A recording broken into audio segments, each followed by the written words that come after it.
하나님의 은혜와 평강이 오늘 예배하는 모든 분들에게 함께 하시기를 주님의 이름으로 축원합니다.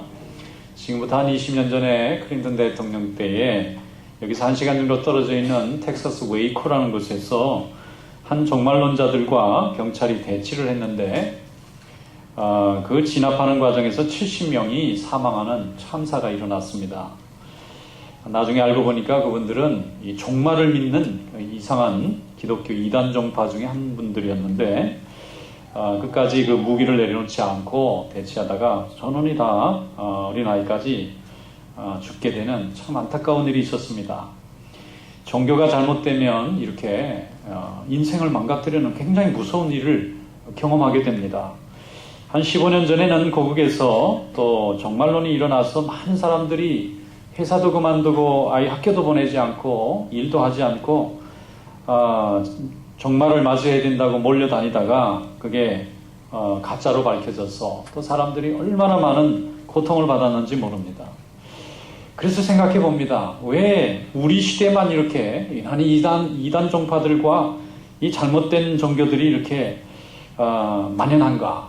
그래서 성경을 열어보니까 그렇지 않고요. 어느 시대나 이런 일이 많이 있었습니다. 특별히 우리 시대에 우리가 살기 때문에 우리가 더 실감나는 거고요.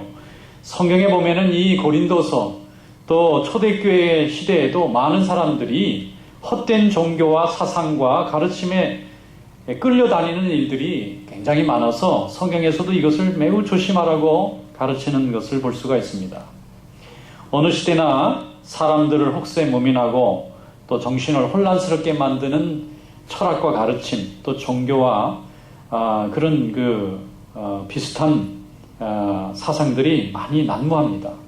그래서 우리가 더 열심히 복음을 전해서 하나님 앞에 진리만을 가르치는 그런 성도 될 수 있기를 주님의 이름으로 축원합니다. 왜 이 시대에 우리가 예수 믿는 자로 부름을 받았느냐 하면은 이렇게 잘못된 가르침에 끌려다녀서 인생을 망가뜨리는 사람들을 구원하기 위해서, 또 참 진리를 모르고 거짓에 속아서 일생을 허망하게 사는 사람들을 건지기 위해서 하나님이 우리에게 복음을 전해주시고 또 예수 그리스도의 말씀을 통해서 우리에게 참 영생의 도를 열어주시는 줄로 믿습니다. 본래 어느 때나 몸에 좋은 것, 우리 인생에 유익한 것은 우리가 배우기가 굉장히 어렵습니다. 그러나 몸에 좋지 않고 인생에 별로 보탬이 안 되는 것일수록 더 화려하고 또 우리의 관심을 더 강하게 끕니다. 과거에 학교 근처에 가면은 불량식품을 파는 아저씨들이 많이 있었어요. 그러면 아이들이 선생님이 가지 말라는데 이상하게 몰려가서 그 불량식품에 꼭 손을 대고 말이죠. 몸에 좋지 않은 음식을 먹어요. 근데 왜 그걸 먹느냐? 너무 맛있어요. 당장 입에 너무 달고 새콤새콤하고 굉장히 자극적입니다. 그래서 아이들이 그 유혹을 못 물리칩니다. 근데 몸에 좋은 거는 별로 그렇게 맛도 없잖아요. 또 늘 먹어야 되니까 지루하기도 하고. 여러분, 하나님의 말씀도 세상에서 화려하지 않지만 우리 생명과 우리 인생에는 참 유익이 되는 그런 복된 말씀인 줄로 믿습니다. 하나님이 내게 주신 이 복음의 말씀, 성경의 진리를 잘 붙들어야 됩니다. 사도 바울도 디모데에게 말씀하기를 사람들이 어느 시대든지 헛된 가르침, 헛된 인생의 목표, 헛된 종교에 따르는 일이 많을 테니까 그때 그들에게 말씀을 시시때때로 가르쳐서 그런 잘못된 인생에 넘어지지 않도록 복음을 전하라고 가르치는 것을 볼 수가 있습니다. 예수 믿는 사람은 오늘 다 이런 하나님의 부르심과 사명 앞에 서 있는 줄로 믿습니다. 오늘 말씀 한번 같이 열어보겠습니다. 디모데 후서 4장 2절로 5절 말씀을 한 목소리로 읽어보겠습니다. 너는 말씀을 전파하라. 때를 얻든지 못 얻든지 항상 힘쓰라. 범사의 오래 참음과 가르침으로 경책하며 경계하며 권하라. 때가 이르리니 사람이 바른 교훈을 받지 아니하며 귀가 가리워서 자기의 사욕을 따를 스승을 많이 두고 또 그 귀를 진리에서 돌이켜 허탄한 이야기를 따르리라. 그러나 너는 모든 일에 신중하여 고난을 받으며 전도자의 일을 하며 내 직무를 다하라. 아멘.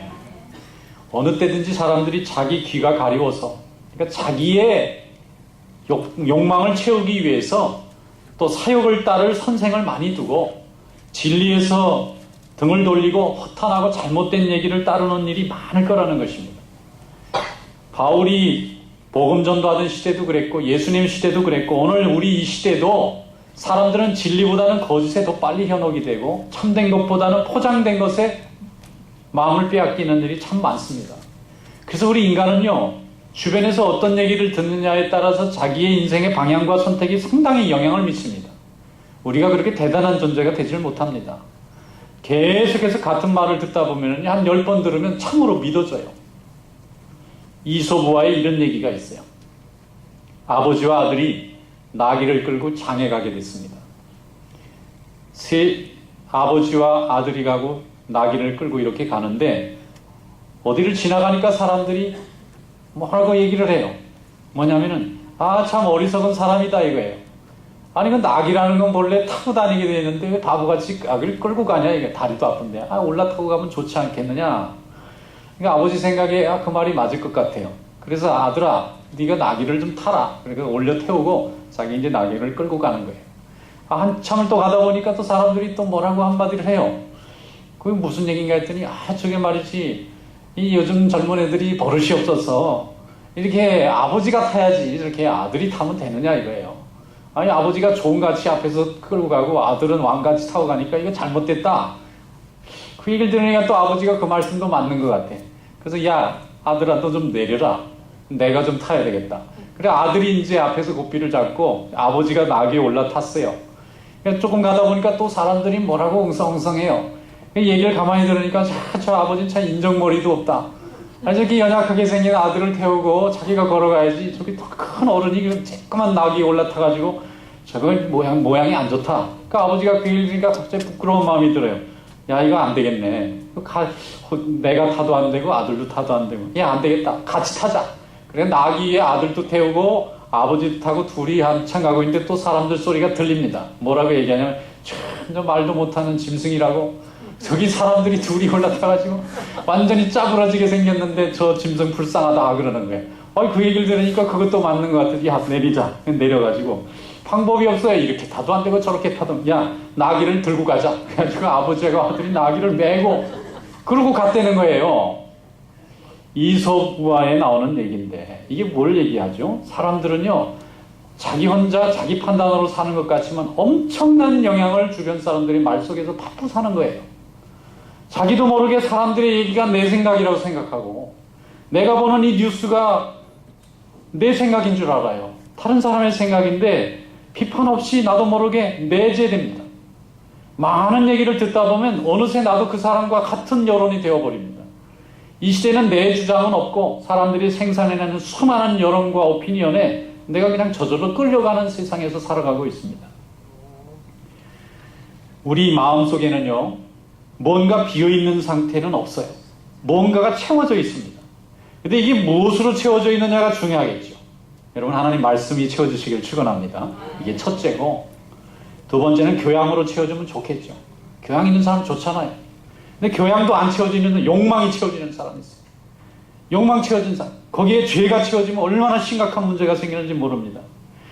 사람은 빈 상태가 없어요.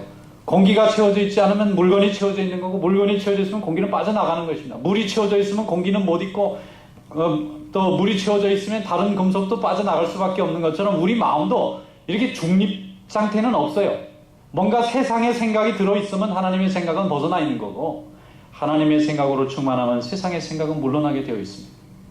하나님의 마음, 하나님의 생각이 여러분의 마음을 주장할 수 있기를 주님의 이름으로 축원합니다.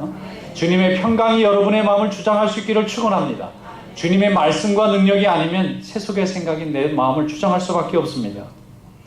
어떤 분이 어릴 때에 집안에서 늘 구술했다 그래요. 어릴 때 맨 무당만 보고 살았어요. 조금 크니까 부모님들이 절에 나가시는 거예요. 그래서 절에 다니다 보니까 늘 절에 가서 스님들만 보고 거기 그 불공 드리는 사람만 보고 자랐어요. 나중에는 그것도 좀 힘들었는지 집에서 그냥 제사만 모시고 살았어요.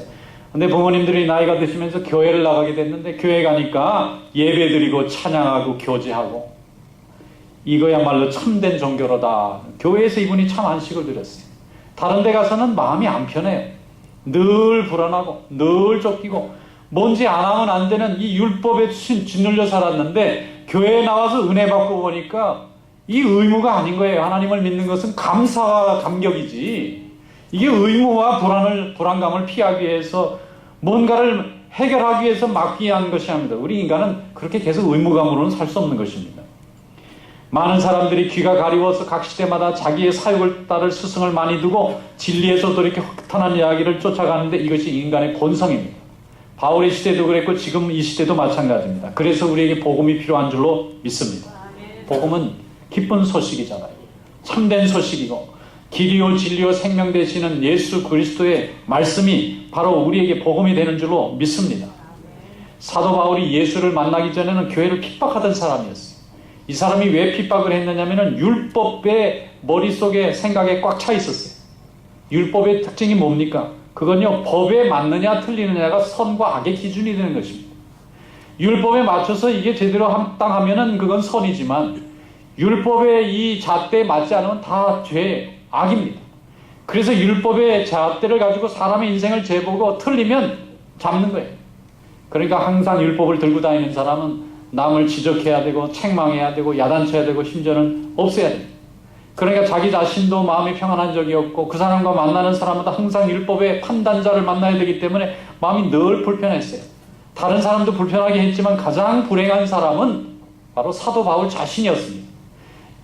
열심히 하나님도 믿고 평생을 랍비로 살았는데도 불구하고 그 많은 지식과 수고가 자기의 인생에 아무 도움과 평안을 주지 못하는 거예요. 그런데 하나님이 그 청년을 불쌍하게 여기셨어요. 그래서 예수 믿는 사람을 잡으러 다메섹까지 쫓아갔을 때 예수 그리스도를 그분이 만나게 하셨습니다.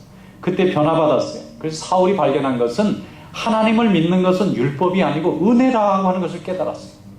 사도 바울이 쓴 서신서를 한번 열어보세요. 거기 보면 모든 사도 바울의 주장이 하나님을 믿는 것은 율법이 아니고 자유다. 하나님을 믿는 것은 법의 조항이라든지 무슨 규칙이 아니라 하나님 앞에 감사하고 감격하고 은혜 받는 거다. 이런 얘기를 계속하고 있는 것입니다. 그날로 사도 바울은 신앙생활하는 방법과 목적에 변화가 일어난 것입니다. 여러분, 아직도 율법이 우리의 신앙생활의 중심이 되거든 율법을 좀 밀어넣고 은혜가 여러분의 중심이 될 수 있기를 주님의 이름으로 축원합니다. 예수 믿으면 모든 것에서부터 자유가 느껴져야 됩니다. 예수 믿으면 마음속에 은혜가 충만해야 됩니다. 근데 예수를 믿으면 뭔가 쫓겨다니고 예수를 믿으면 뭔가 눌리고 예수 믿으면 뭔가 불편한 일이 있으면 안 되는 것입니다. 하나님의 말씀을 들을 때 여러분에게 참 자유가 예수 그리스도로부터 주어지시기를 주님의 이름으로 축원합니다. 그래서 갈라디아서 1장 8절에 사도 바울이 예수의 복음이 얼마나 우리의 인생에 중요한지 이렇게 설명했어요. 우리나 혹은 하늘로부터 온 천사라도 우리가 너희에게 전한 복음 외에 다른 복음을 전하면 저주를 받을지어다 그랬어요. 하나님이 우리에게 주신 복음은요, 오직 유일한 하나님의 축복의 복음입니다. 여기 뭘 자꾸 섞거나 빼거나 하면요, 이게 하나님 앞에 바른 복음이 되지 못한 것입니다. 그래서 갈라디아서 1장 10절에 말씀하기를 이제 내가 사람들에게 좋게 하랴 하나님께 좋게 하랴 사람들에게 기쁨을 구하랴 내가 지금까지 사람들의 기쁨을 구하였다면 그리스도의 종이 아니니라 그랬습니다. 사람들을 즐겁게 하기 위해서 달려다닐 것이 아니라 하나님을 기쁘시게 하는 귀한 종이 될 수 있기를 주님의 이름으로 축원합니다. 예수를 믿고 여러분 마음속에 참 평강을 누리시고 예수를 통해서 그리스도의 복음이 여러분들에게 참 기쁨이 되는 그런 행복한 신앙생활을 하시기를 축원합니다.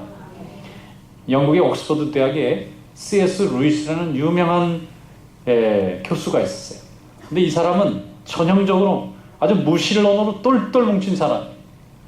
모든 자연과학이라든지 사회과학이 마찬가지지만 신이 없다는 걸 전제해야만 이게 논리가 펼쳐지거든요. 현대 학문은. 이 사람은 정말 19세기 이후로부터 인간이 가지고 있는 학문의 아주 정수입니다. 아주 똑똑한 학자인데 그 사람은 하나님이 없는 것을 확신했어요. 그리고 인간의 학문으로 모든 인간에게 참된 진리를 설명할 수 있다고 믿었습니다. 그리고 열심히 대학 강단에서 학생들을 가르쳤어요. 책도 많이 냈습니다. 많은 사람들이 그의 책만 나오면 읽고 많은 사람들이 감동하고 또 많은 사회에 영향을 미치는 아주 훌륭한 학자였습니다. 그런데 한 번은 생각해 봤어요.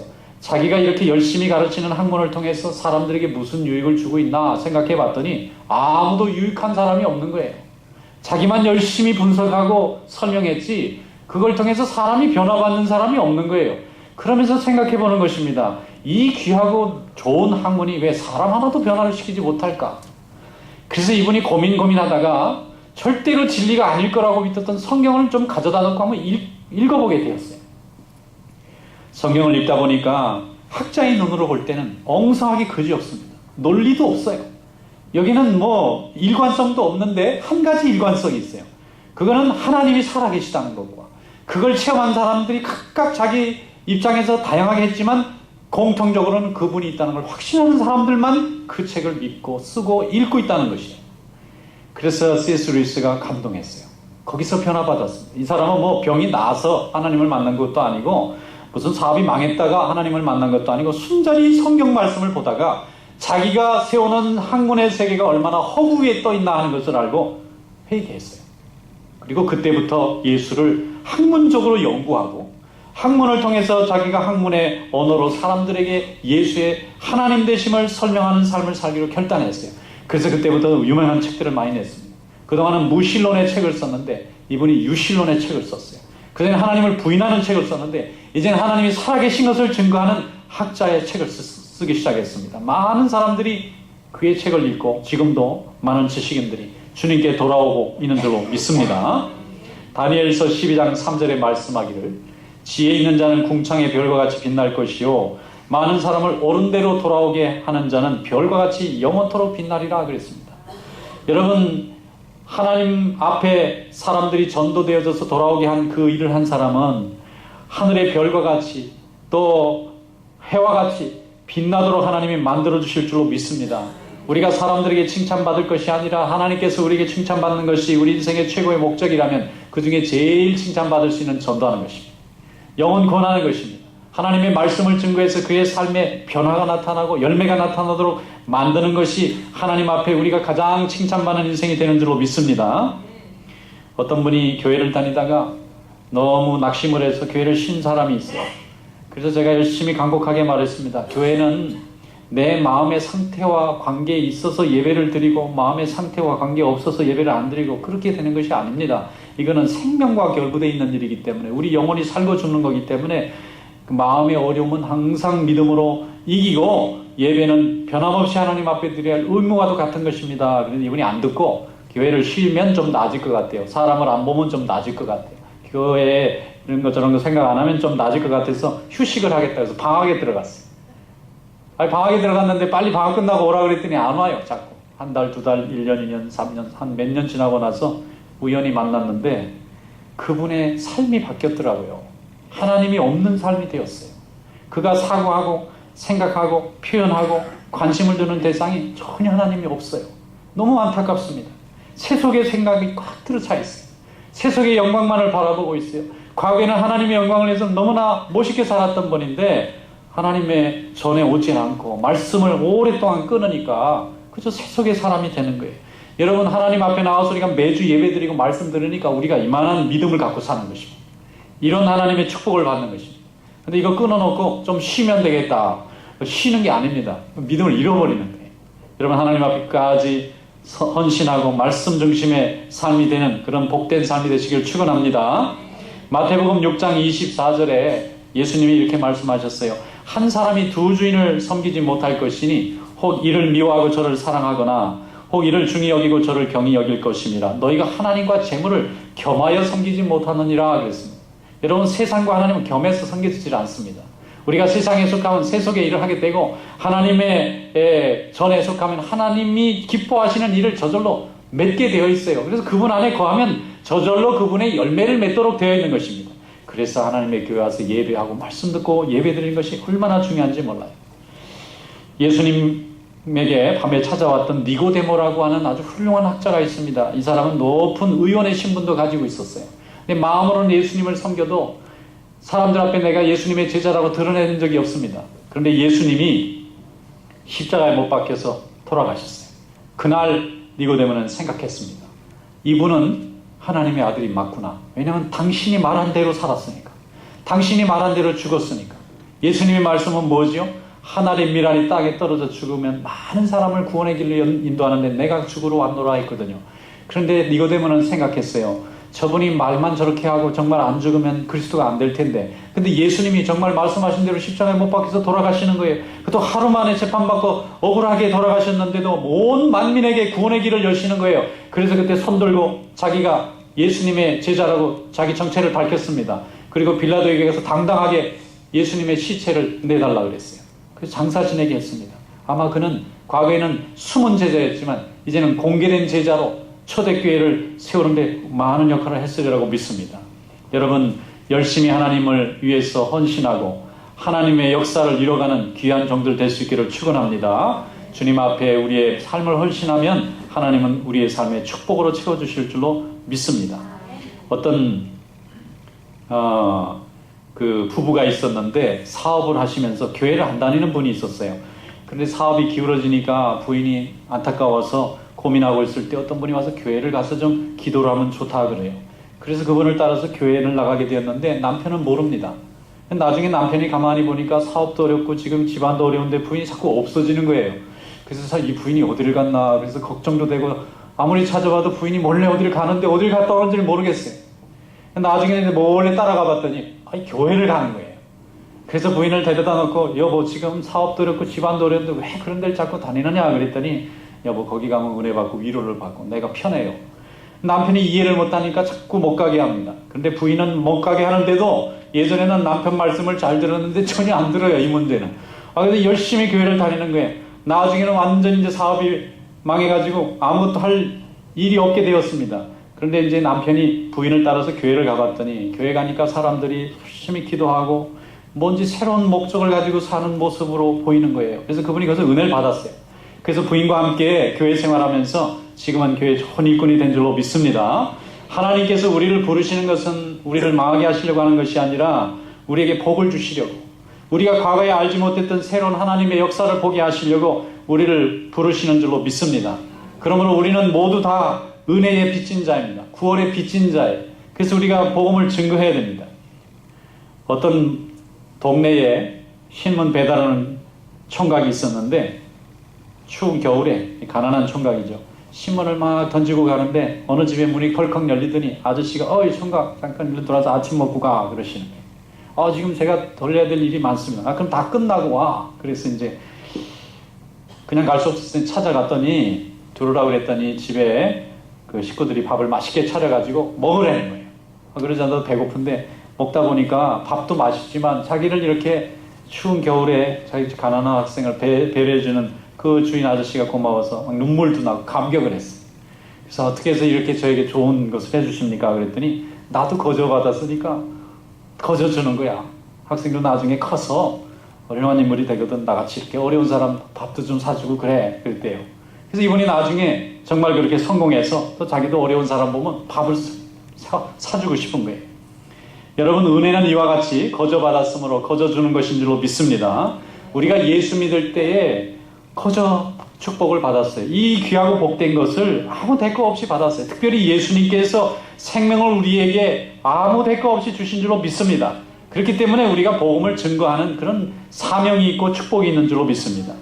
데살로니가전서 4장 7절에 말씀하기를 하나님이 우리를 부르시면 부정하게 하심이 아니요 거룩하게 하심이니 그러므로 저버리는 자는 사람을 저버림이 아니요 너희에게 그의 성령을 주신 하나님을 저버린다고 말씀하셨습니다. 여러분 복음 열심히 전하시기 바랍니다. 열심히 전도하고 말씀을 가르치고 또 말씀 중심으로 살기를 권면하세요. 그러면 하나님이 준비하신 심령이 이걸 듣고 하나님의 자녀가 되는 축복이 있을 줄로 믿습니다. 어떤 사장님이 사람을 하나 채용했는데 이 직원이 교회를 다니는 거예요.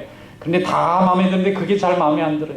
무슨 일만 하려면 교회 가야 된대. 그래서 기분이 나빴는데 나중에 회사가 어려워지니까 사장님이 안절부절하는 거예요. 그랬더니 그 직원이 슬그머니 와서 하는 말씀이 사장님 교회 가면 좀 보탬이 됩니다. 그래서 이분이 교회 가면 돈을 좀 많이 주나 싶어가지고 교회를 가봤더니 기도밖에 안 하고 아무것도 안 주는 거예요. 근데 이분이 뭐가 보탬이 되나 그랬더니 이 와가지고 막 기도도 하고 나중에 보니까 돈보다 더 중요한 거 마음의 평강과 목적을 갖고 사는 것을 알게 됐어요. 그래서 나중에 이분이 이제 예수를 믿었어요. 사장님이 예수 믿으니까 또 회사도 다시 회복이 되고 직원들이 오면은 이 사람 교회 다니나? 안 다니나? 교회는 한 곳에 가야 되네. 그러면서 사장님이 교회를 다니라고 자꾸 전도를 하니까 그 직원들이 다 교회를 다니는 거예요. 여러분 하나님 앞에 여러분들에게 주신 위치와 그 모든 시간을 통해서 복음 증거하는 성도 될 수 있기를 주님의 이름으로 축원합니다. 하나님 우리를 구원의 그 도구로 쓰시려고 우리를 전도자로 부르셨어요. 때를 얻든지 못 얻든지 사람들은 다른 세상의 것을 위해서 달려갈 때 그들을 통해서 하나님의 말씀을 전하고 우리를 이 자리에 세우는 것입니다. 열심히 복음 전해서 주님께 영광을 돌리는 귀한 인생 될 수 있기를 축원합니다. 빌립보서 4장 9절에 말씀하기를 너희는 내게 배우고 받고 듣고 본 바를 행하라. 그리하면 평강의 하나님이 너희와 함께 하시리라 그랬습니다. 끝까지 복음을 전해보세요.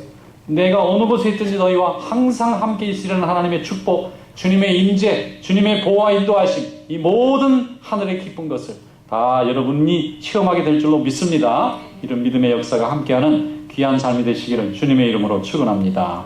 기도하겠습니다. 감사하시고 은혜가 많으신 하나님 아버지, 오늘 저희들 주님 전에 불러주시고 주의 말씀으로 저희들의 믿음을 새롭게 해주신 것을 감사드립니다. 주신 말씀을 따라 열심히 복음을 증거하고 영혼을 구원하며 주님께 기쁨이 되는 삶이 될 수 있도록 인도하여 주시옵소서. 예수님의 이름으로 감사하며 기도하옵나이다. 아멘.